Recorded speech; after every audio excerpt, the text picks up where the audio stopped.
नमस्कार, स्वदेश न्यूज की खास पेशकश में आप सभी का स्वागत है। मैं हूं आपके साथ भागीरथ साहू। छत्तीसगढ़ में विधानसभा चुनाव को महज कुछ ही महीने का समय रह गया है। ऐसे में सभी राजनीतिक पार्टियों में चुनाव की तैयारियां जोरों पर है। इस दौरान कांग्रेस आलाकमान ने एक बड़ा फैसला लिया है। कांग्रेस ने टीएस सिंहदेव को डिप्टी सीएम का पदभार सौंपा है। ऐसे में केवल 4 महीने के लिए टीएस सिंहदेव को उप मुख्यमंत्री पद देने के पीछे कांग्रेस की क्या रणनीति है, इस पर विपक्ष तंज कस रहा है। बीजेपी प्रदेश अध्यक्ष अरुण साव का कहना है कि जो आदेश कांग्रेस पार्टी ने निकाला है वो कांग्रेस पार्टी को मुख्यमंत्री बनाने का अधिकार ही नहीं है। यह अधिकार मुख्यमंत्री का है, राज्यपाल का है। जिसे 2.5 साल मुख्यमंत्री बनाने का वादा किया था, उसे 4 महीने के लिए उप मुख्यमंत्री बनाया जाना टीएस सिंहदेव का अपमान है। इस फैसले से कांग्रेस ने अपने अंतर्कलह को मिटाने का यह प्रयास किया है। वहीं पूर्व मुख्यमंत्री डॉक्टर रमन सिंह का कहना है कि 4.25 साल जिस व्यक्ति को प्रताड़ित किया गया, उसे 60 दिन के लिए पद दिया गया है। बाबा को केवल पद राजनीतिक क्षतिपूर्ति के लिए दिया गया है। लेकिन कांग्रेस आलाकमान के इस फैसले से टीएस सिंहदेव के समर्थकों में खुशी का माहौल है। आलाकमान द्वारा जो जिम्मेदारी दी गई है, उसको लेकर टीएस बाबा का कहना है कि जो जिम्मेदारी पार्टी द्वारा दी गई है उसे अच्छे से निभाना है। कम समय में कैसे अच्छे से काम करें, छत्तीसगढ़ के लिए बेहतर काम करना है। आपको बता दें कि आलाकमान द्वारा लिए इस फैसले को कांग्रेस के अंतर्कलह को समाप्त करने की कवायद बताई जा रही है। तो वहीं दूसरी तरफ कुछ लोगों में इस फैसले को लेकर नाराजगी का माहौल है। अब देखना यह होगा कि इस फैसले से कांग्रेस को आगामी विधानसभा चुनाव में कितना लाभ मिल पाएगा। पहले तो बहुत आभार व्यक्त करना चाहूँगा, गहरा आभार व्यक्त करना चाहूँगा। कांग्रेस प्रेसिडेंट आदरणीय मल्लिकार्जुन खड़गे जी ने एक जवाबदारी दी है। कांग्रेस पार्टी ने काम करने का मौका दिया और लीडरशिप ने जवाबदारियां दी। तो जीवन में यही है कि जो जवाबदारियां मिले हैं उनको अच्छी तरीके से अपनी क्षमता के अनुरूप निभाओ। सबको साथ लेके चलना है और कोशिश करना है कि सीमित समय में भी जो कुछ कर सकें मिलजुल के हम लोग सबको कांग्रेस के भले के लिए, पार्टी के भले के लिए, छत्तीसगढ़ के भले के लिए, छत्तीसगढ़ के नागरिकों के लिए प्रयास करना है। जिस टीएस सिंहदेव जी से कांग्रेस पार्टी ने वायदा किया था 2.5 साल के लिए मुख्यमंत्री बनाने का, आखिरी 4 महीने में चला चली के बेला में उनको उप मुख्यमंत्री बनाकर कांग्रेस पार्टी ने उनके साथ अन्याय अत्याचार किया है। ये मुझे लगता है कि टीएस सिंहदेव जी का ये अपमान है। छत्तीसगढ़ के इतिहास में पहली बार उप मुख्यमंत्री का पद, वो भी 120 दिन के लिए, जिसमें से 2 महीने आचार संहिता में लग जाएंगे। 60 दिन के लिए उप मुख्यमंत्री बनाया। बाबा को झुनझुना पकड़ा दिया गया। अब बाबा बहुत प्रसन्न दिख रहे थे। 2.5 साल के वादा के बाद 60 दिन का उप मुख्यमंत्री पद, जो अधिकार जिनके पास कुछ नहीं हो, और ऐसे भी उनकी हालत क्या थी वो बार बार व्यक्त कर चुके थे। 2.5 साल का वादा था। कांग्रेस की हालत पूरे छत्तीसगढ़ में सुकमा से लेकर सरगुजा तक खराब है। सारे सर्वे रिपोर्ट ये बता चुके हैं कि कांग्रेस लौट के नहीं आ रही है। चलिए, इस खबर पर और चर्चा करने के लिए, इस मुद्दे पर चर्चा करने के लिए जो मेहमान हमारे साथ मौजूद है, मैं उनका तारुफ करा देता हूं आप लोगों से। हमारे साथ इस वक्त मौजूद हैं राहुल टिकारिया जी, जो कि भाजपा प्रवक्ता है, और साथ ही हैं कांग्रेस प्रवक्ता अमित श्रीवास्तव जी। आप दोनों मेहमानों को बहुत बहुत स्वागत है हमारे इस खास चर्चा में। अमित श्रीवास्तव जी, 2.5 साल का वादा किया गया था टीएस सिंहदेव को, लेकिन सिर्फ अंतिम कुछ 3 से 4 महीने बाकी है चुनाव में, और अब डिप्टी सीएम का पद दिया गया। आखिर क्या? और वो भी हमने बाइट सुनी जब टीएस सिंहदेव ने कहा कि केंद्रीय नेतृत्व का जिक्र किया उन्होंने, कि जिस तरह से मल्लिकार्जुन खड़गे का जिक्र किया कि जिम्मेदारी दी है, उस जिम्मेदारी को मैं अच्छे से निभाऊंगा। और बल्कि इस तरह के पद जो होते हैं वो तो मुख्यमंत्री तय करते हैं ना। तो आखिर क्यों आखिरी वक्त में डिप्टी सीएम क्यों, जब 2.5 साल का वादा किया गया था? ये मुझसे पूछ रहे हैं? हाँ जी, अमित जी आपसे पूछ रहा हूँ। देखिए, 2.5 साल का पिगुपा मुझे लगता है बीजेपी ने छोड़ा था, और लगातार अगर आप देखेंगे 4.5 सालों में बीजेपी ने क्या क्या नहीं कहा कि वो कहाँ जा रहे हैं हमारे साथ, मतलब ऐसी उलूल जुलूल बातें वो करते थे। जिसपे कोई एतबार भी नहीं करता था बाबा साहब के नेचर को लेके। लेकिन मुझे लगता है हाई कमांड ने एक ही झटके में उनको करारा जवाब दे दिया। और मुझे लगता है कि मैं हमेशा ये कहता था, और आपके चैनल पे भी मैंने ये बात कही है भागीरथी जी, कि तारे टूट भी जाएं तो जमीन पे नहीं गिरा करते, और गिरते हैं लाख दरिया समुंदर में, कभी समुंदर दरिया में नहीं गिरा करते। तो लगातार हमने देखा है कि हाई कमान ने, आज उन्होंने कल कहा, बाबा साहब ने भी कहा कि हम जय और वीरू की जोड़ी है, और आज मुख्यमंत्री जी ने भी ट्वीट किया जब सुबह उनके घर गए हैं, हम तैयार हम। और मुझे लगता है कि अब जो हमारे जय वीरू की जोड़ी जो लगातार पिछले 4.5 सालों से जो काम भी कर रही थी, और पिछले बार जिन्होंने विजय श्री हमें दिलाई थी और जिन्हें 68 सीट मिली थी, इस बार का हमारा नारा है 75। अच्छा अमित जी, आपने जय और वीरू का जिक्र किया, जो जय थे उनको कुर्बानी देनी पड़ी थी अंत में, तो क्या इसमें कौन कुर्बानी देगा?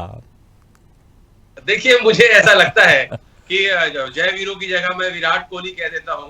उन्होंने पिछले बार कहा था कि वो मेरे कप्तान हैं। जी, आपने बहुत अच्छा प्रश्न आपने किया। हाँ। मैं कह देता हूँ, उन्होंने कहा था कि महाराज साहब ने कहा था कि मुख्यमंत्री जी मेरे कप्तान है, और हम उनकी कप्तानी में जिस फील्ड पे वो कहना चाहेंगे, जिस पोजीशन पे वो खेलना चाहेंगे, मैं वहां खेलने के लिए तैयार हूं। तो मैं उनको शुभकामना भी देता हूं आपके चैनल के माध्यम से। और मुझे लगता है कि छत्तीसगढ़ की जनता के हित के लिए, छत्तीसगढ़ की समृद्धि, खुशहाली और सतत छत्तीसगढ़ को बनाने के लिए हमारी सरकार लगातार 4.5 सालों से काम कर रही है। पहले भी वो कैबिनेट मंत्री थे, आप डिप्टी सीएम है, लेकिन मुझे लगता है कि इस एक नियुक्ति से बीजेपी को बहुत सारे जवाब मिल गए हैं। आज भी बीजेपी के लोग तरह तरह की बातें कर रहे हैं, लेकिन मैंने कहा ना कि सारे सवालों का जवाब एक नियुक्ति ने दे दिया। ठीक है राहुल जी, आप लोगों को क्या परेशानी है? अगर कोई सरकार अपने डिप्टी सीएम बनाती है तो आप लोग क्या परेशानी? भाई आप शुभकामनाएं दीजिए ना। आप कह रहे हैं कि टी.एस. सिंहदेव का अपमान हो गया, वो तो खुश है ना, वो तो कह रहे हैं जो जिम्मेदारी उनको मिली है वो जिम्मेदारी को अच्छे से निभाएंगे। देखिए, सबसे पहली बात तो टी.एस. सिंहदेव जी को महज 60 दिन के लिए संविदा नियुक्ति के रूप में डिप्टी सीएम का पद मिलने के लिए मैं बहुत शुभकामना देता हूं आपके चैनल के माध्यम से। और रही बात क्यों प्रश्न चिन्ह उठाया जा रहा है, उस विषय में आता हूं। आपको ध्यान में होगा 16 जुलाई 2022 का वो पत्र जिसमें तात्कालिक पंचायत मंत्री जी ने इस्तीफा दिया, साथ में स्वास्थ्य मंत्री जी भी थे, वही थे वो टी.एस. सिंहदेव जी, जिन्होंने इस्तीफा दिया। और उस पत्र में जिक्र किया कि लगभग 8.5 लाख प्रधानमंत्री आवास छत्तीसगढ़ में रोक दिए गए, उसका मुझे दुख है। उसके बाद उन्होंने कहा था, ये घोषणा पत्र का उसमें जिक्र किया था जिसमें 36 बिंदु बनाए गए थे। इस घोषणा पत्र समिति के अध्यक्ष थे बाबा साहब जो टी.एस. सिंहदेव जी हैं। उन्होंने इसका भी जिक्र किया कि हम 36 बिंदुओं को पूर्ण नहीं कर पा रहे हैं।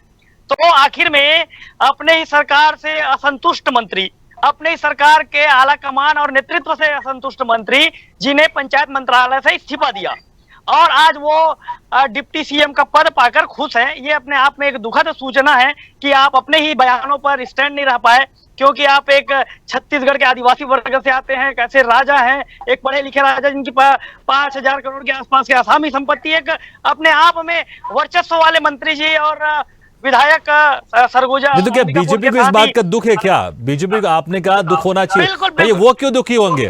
ठीक है, कुछ सवाल उन्होंने उठाया, लेकिन अब तो वो खुश है ना। लेकिन क्या बीजेपी दुखी हो गई है क्या? ना, बिल्कुल दुखी वाली बात नहीं। यहाँ पे तो जनता दुखी है।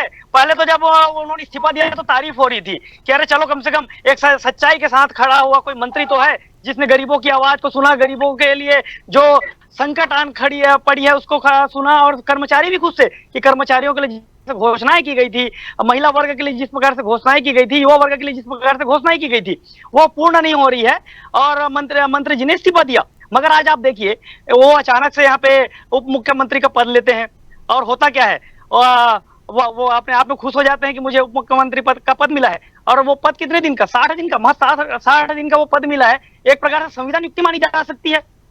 और आपको बताना चाहूंगा भी, कांग्रेस के प्रवक्ता जी एक विषय कह रहे थे कि 2.5 साल वाला विषय, एक सिगुबा अगर किसी ने छोड़ा तो भारतीय जनता पार्टी ने नहीं छोड़ा है। मैं बताना चाहूंगा, इनके डिप्टी सीएम जो स्वयं उस समय पंचायत मंत्री थे और अभी स्वास्थ्य मंत्री हैं, उन्होंने कई बार ये जिक्र किया कि मैं अभी भी मुख्यमंत्री के रेस में हूं। उन्होंने भी कहा कि 2.5 साल का फॉर्मूला तो था, मगर वो 2.5 साल का नंबर कब आएगा?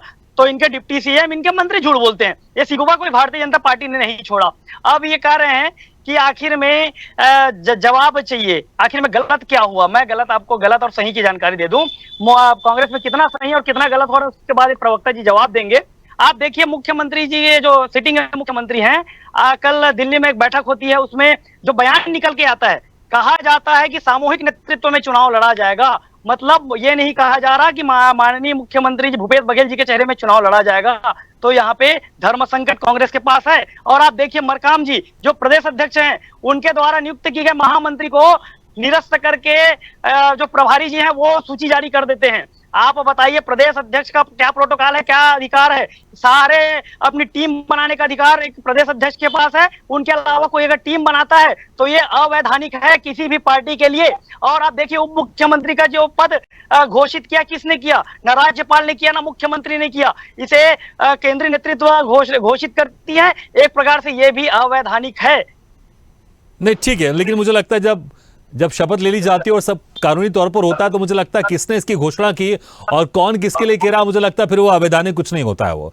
लेकिन बिल्कुल, वो तो मजबूरी हो जाती है, मजबूरी हो जाती है। ठीक है, केंद्रीय नेतृत्व ने घोषित कर दिया, मतलब मुख्यमंत्री को एक्सेप्ट करना पड़ेगा। लेकिन अमित जी हमने बाइट सुनी टी.एस. सिंहदेव जी से, वो साफ कह रहे हैं कि मल्लिकार्जुन खड़गे का धन्यवाद दे रहे हैं। तो इसमें तो कोई शक नहीं कि केंद्रीय नेतृत्व ने एक ऐसा फॉर्मूला बनाने की कोशिश की। जो नाराजगी थी, सबको पता नाराज तो थे टी.एस. सिंहदेव, क्योंकि वो कई बार ये भी कह चुके कि अब मैं चुनाव नहीं लड़ूंगा मैं, और कई बार वो सरकार के सामने खुद ही सवाल खड़ा किया उनकी योजनाओं को लेकर, जैसा अभी जिक्र भी कर रहे थे राहुल जी। क्या उसी नाराजगी को दूर करने के लिए, क्योंकि सवाल उठेगा कि आखिर 60 दिन में या 4 महीने में डिप्टी सीएम क्या कर पाएंगे, क्योंकि सही है 4 महीने का वक्त बाकी, उसमें से 1-1.5 महीना तो आचार संहिता में निकल जाएगा, समय कितना मिलेगा? जी देखिए, मैं आपके माध्यम से कह दूं कि बहुत लंबी तकरीर बीजेपी के प्रवक्ता कर रहे थे और मैं बड़े ध्यान से सुन रहा था। और लगातार अगर आप देखेंगे तो कल से बीजेपी के जितने बड़े नेता हैं जिनको जनता ने कहते हैं ना विपक्ष में बैठा दिया था, कल से अचानक से वो अपनी उपस्थिति दर्ज कराने के लिए किस्म किस्म के बयान दे रहे हैं।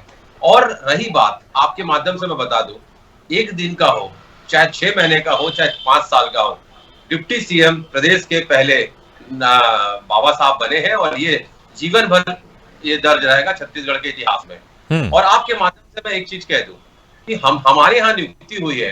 बीजेपी को जब नियुक्ति नहीं हो रही थी तो तकलीफ थी, अब नियुक्ति हो गई है तो तकलीफ है। भागीरथी जी, इनके पेट में दर्द क्यों हो रहा है? इनके पेट में मरोड़ क्यों हो रही है? मुझे ये समझ में नहीं आ रहा है। मतलब ये कहते हैं ना, they all are very confuse people. पहले जब नियुक्ति नहीं हुई थी तो ये कहते थे उनको बनाया नहीं जा रहा है, वो रेस में है। अभी उन्होंने कहा वो रेस में है। मैं आपके माध्यम से बता दूं कि पूरी प्रदेश की जनता जानती है, पूरा देश की जनता जानती है कि 4 लोगों को दिल्ली में बुलाया गया था। ये किसी से छुपा नहीं है, तो जग जाहिर है, ये सर्वविदित है और पब्लिक डोमेन में है। तो कौन सी नई बात बीजेपी के नेता कर रहे हैं? और ना कोई छुपाया गया कि 4 नेताओं को बुलाया गया था, 3 नेता उसके बाद मुख्यमंत्री जी की घोषणा हुई थी। तो मुझे लगता है कि बीजेपी को ये सब चीजों से बाहर आनी चाहिए। और मेरा उनको एक सजेशन है कि आप क्रिएटिव पॉलिटिक्स करिए।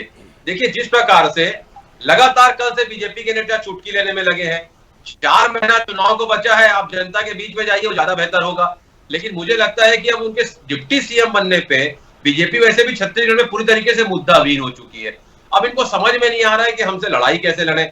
एक मुद्दा जो इनके पास था बाबा साहब को लेके, हमारे नेताओं को लेके, वो भी हाईकमान ने खत्म नहीं। लेकिन देखिए सवाल मैं वही आपसे कर रहा हूं कि ऐसा नहीं लग रहा कि प्रदेश की जनता के लिए या प्रदेश के लिए डिप्टी सीएम बनाया गया। ऐसा लग रहा है कि नाराजगी थी, उस नाराजगी को दूर करने के लिए टी.एस. सिंहदेव को डिप्टी सीएम बनाया गया।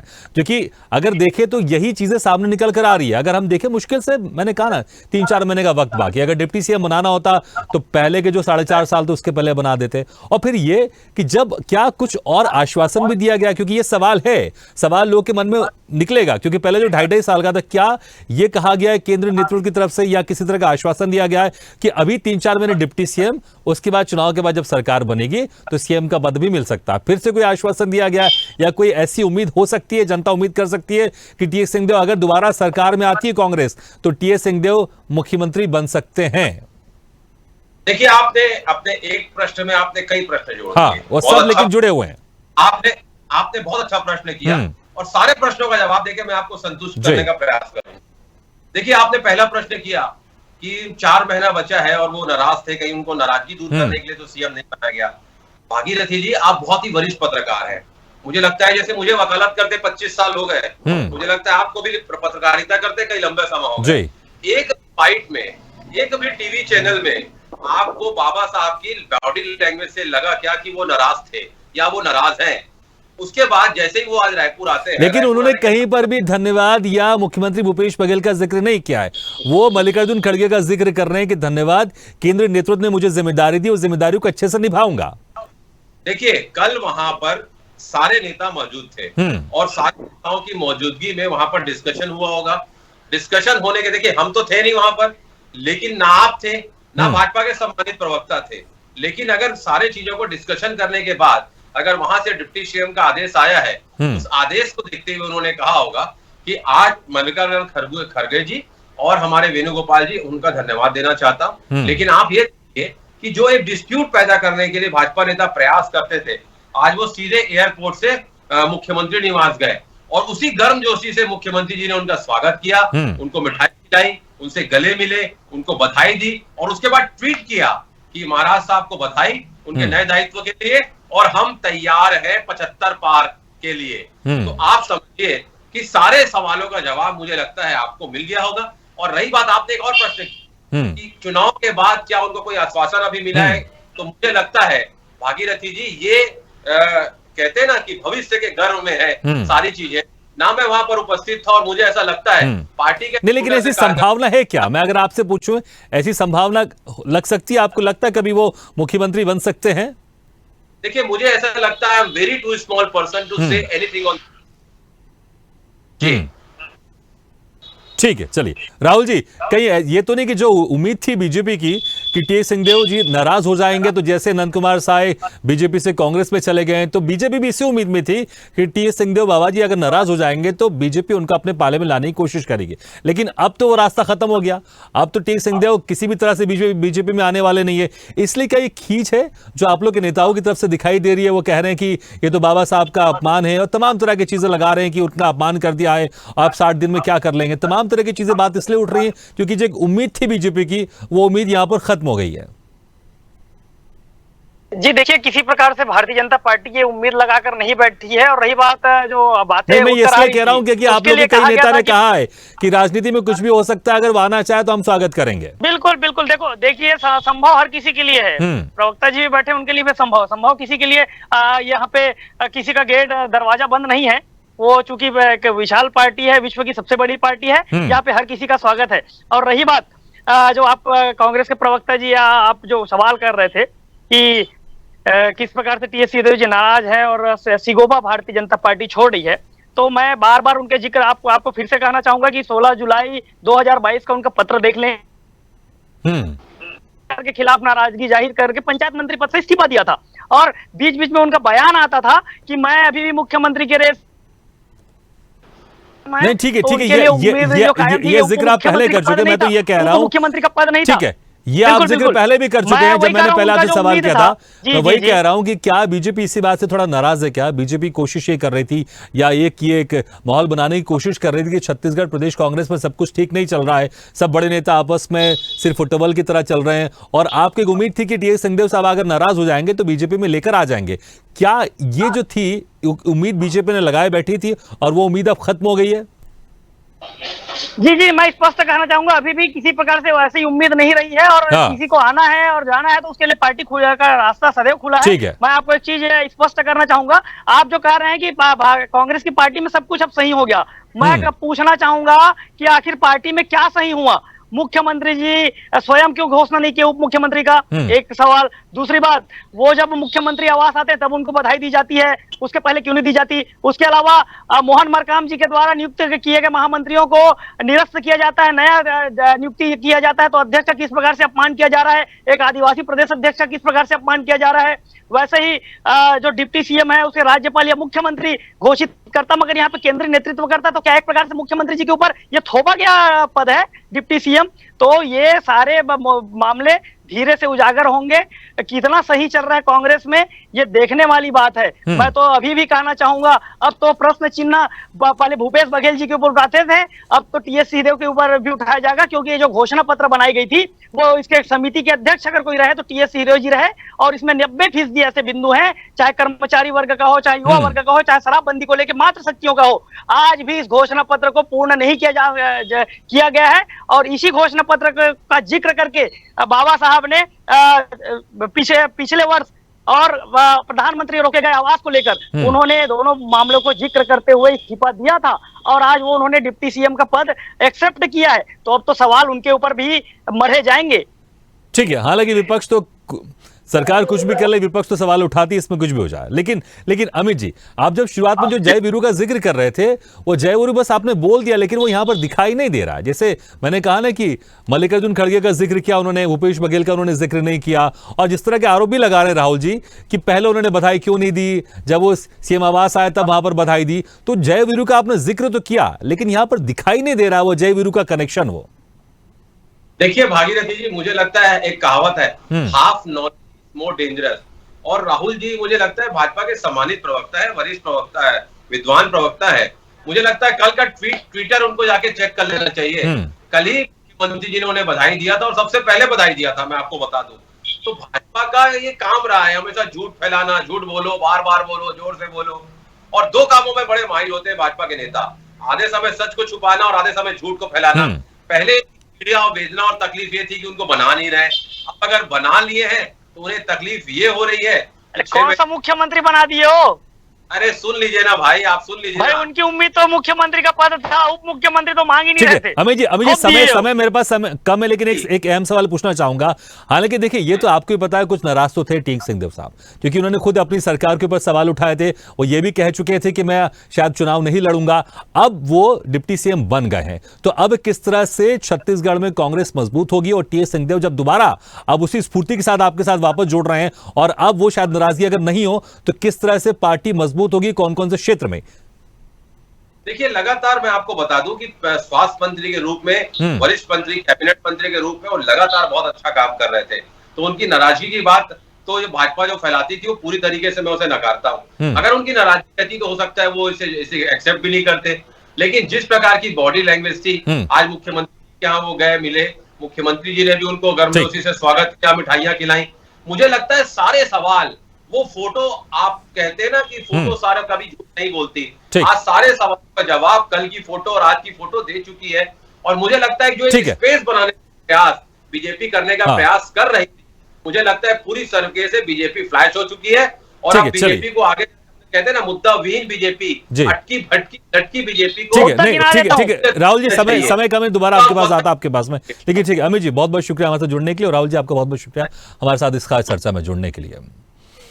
तो जिस तरह से जैसे ही कांग्रेस ने यहां पर सरकार बनाई थी छत्तीसगढ़ में, उसके बाद से ये एक बात चल रही थी कि 2.5 साल में मुख्यमंत्री बदले जाएंगे। पहले भूपेश बघेल होंगे, 2.5 साल के बाद फिर टीएस सिंहदेव मुख्यमंत्री बनेंगे, और जब 2.5 साल खत्म हो गए तो उसके बाद से कई बार थोड़ी सी नाराजगी देखने को भी मिली टीएस सिंहदेव की तरफ से, लेकिन वो मुख्यमंत्री नहीं बनाए गए। अब मुश्किल से 3 से 4 महीने का वक्त बाकी है चुनाव में, और अब उनको डिप्टी सीएम बनाया गया है, और केंद्रीय नेतृत्व का आभार उन्होंने व्यक्त किया है। अब देखना यह होगा कि जो इससे नाराजगी थी टीएस सिंहदेव की, वो क्या पूरी तरह से चली जाती है, और इससे कांग्रेस कितना मजबूत होकर निकलती है। और बीजेपी जिस तरह से ये आरोप लगा रही है कि अभी भी अंतरकला कांग्रेस में चल रही है, और उसी अंतरकला को खत्म करने के लिए केंद्रीय नेतृत्व की तरफ से ये कोशिश की गई है। तो देखना होगा इस कोशिश का कांग्रेस को लाभ कितना मिलता है आने वाले चुनाव में। इसी के साथ हमारी इस खास चर्चा में फिलहाल इतना है, लेकिन खबरों का सिलसिला लगातार जारी है। आप देखते रहिए स्वदेश न्यूज। सबसे पहले देश।